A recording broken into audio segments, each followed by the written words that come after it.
Happy Monday, visionaries. This is Write the Vision, bringing you your Monday motivation. Now, the purpose of the Monday motivation messages is to give you weekly food for thought to motivate, encourage, and inspire you along your purposeful path.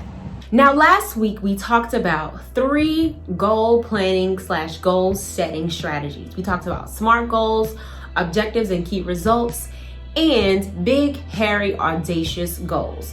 Now, this week, we're going to introduce 3 new goal planning and goal setting strategies. This week, we are going to talk about backwards goals. We're going to talk about one-word goals and Lock and Latham's 5 principles. So, backwards goals. When I think about backwards goals, I think about Stephen Covey's book, 7 Habits of Highly Effective People. And one of those habits is beginning with the end in mind. So with backwards goals, you are basically beginning with the end in mind. You are beginning with the desired state of where you want to be. And then from that desired state, you are developing goals, tasks, and actions that you need to take in order to get to the ultimate goal. So if your desired state is to be a first line supervisor within your specific industry, that is basically the goal, the end goal, and we're going to work backwards from there. So in order to be that first line supervisor, what do you need to do?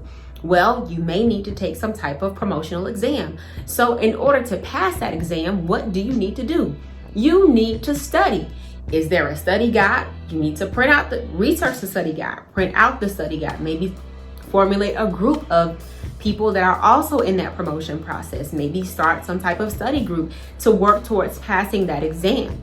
Then, aside from the exam, is there a panel interview or any other type of process or step that is included in that supervisor process? If there is an interview, now you need to identify people that can help you prep for that interview.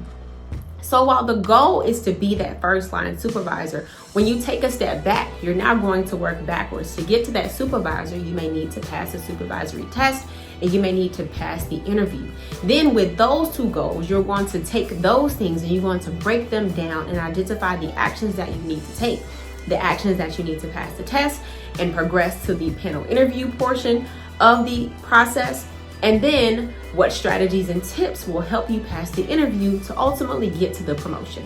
The second goal planning or setting strategy is one-word goals. Now, when you think of one-word goals, I want you to think of like a word cloud of empowering words like courageous, intentional.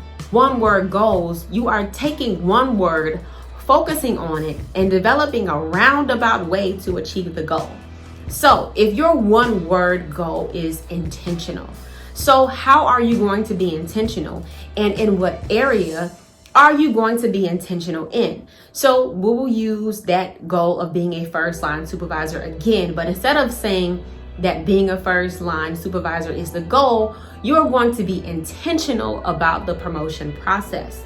So taking that word intentional, now you're going to have actions. You're not going to write out a process, but now you stated your intention. Now with that intention is going to make you focus on your intent to get to that promotion, and those actions will follow. So that is what is meant by one-word goals. There is no process. It takes your focus off of that. But however, focusing on that word, that intent, is supposed to help you get to that goal. I've never used that process, but hey, it's worth a shot. The last goal planning and setting strategy that we'll talk about for today is Lock and Latham's 5 principles. Now, within these 5 principles, whenever I first read this, I thought about teams. So if you work in a team environment or some type of collaborative workspace, then these 5 principles may be what works for your team. And the 5 principles are clarity, challenge, commitment, feedback, and task complexity. So with clarity, so a lot of teams, I would say they have to deal with a lot of project management. I know with the former team that I was on, we had various projects that came in and we kind of had to manage how we put products out. So with clarity, be clear on the goal that you want your team to achieve. Challenge. You want the goal to be challenging. You want it to push the team. You want it to get the team out of its comfort zone, but you don't want it to be so challenging that it becomes overwhelming. Commitment. You want to make sure that the entire team is committed to seeing the process through and seeing the goal achieved.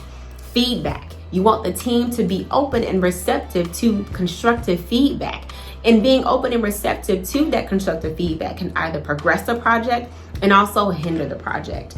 And the final thing is task complexity. Is the task too complex for the team, and can the team achieve the goal in a reasonable amount of time?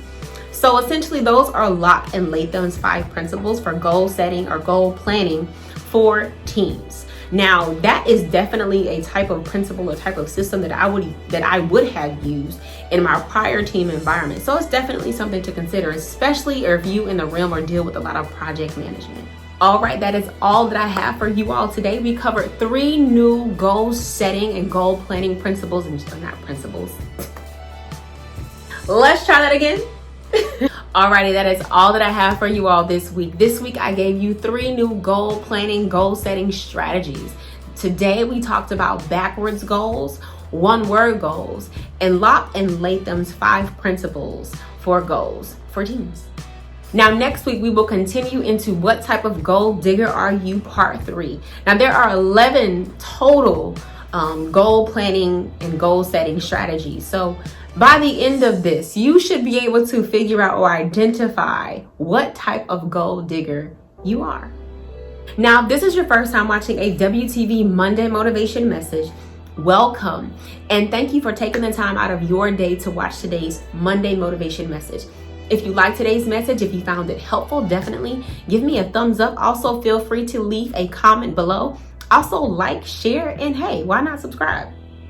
Now, this Saturday, November 14th, 2020, from 12 p.m. to 1 p.m., I will be hosting my virtual book launch for my very first book, Open Your Heart and Write Your Vision, with special guest Pastor Tony Ray Smith of the Word Church. This is a discussion that you definitely do not want to miss, so mark your calendars. This discussion will be posted or broadcasted via my social media pages. My Instagram is writethevision.today. And my Facebook is Write the Vision, See It, Believe It, Achieve It. So follow those 2 pages, and we will be broadcasting live, so you can type in your questions throughout the discussion. There will also be raffles and door prizes. So hey, you definitely don't want to miss this hour of power. Also, I will be launching my Be Smart and Write Your Vision workshop series beginning November 21st. The first session will be from 10 to 11:30, and there are 2 sessions following that in the month of December. You can get more information on how to register for the Be Smart and Write Your Vision workshops at my website, which is provided in the description box below.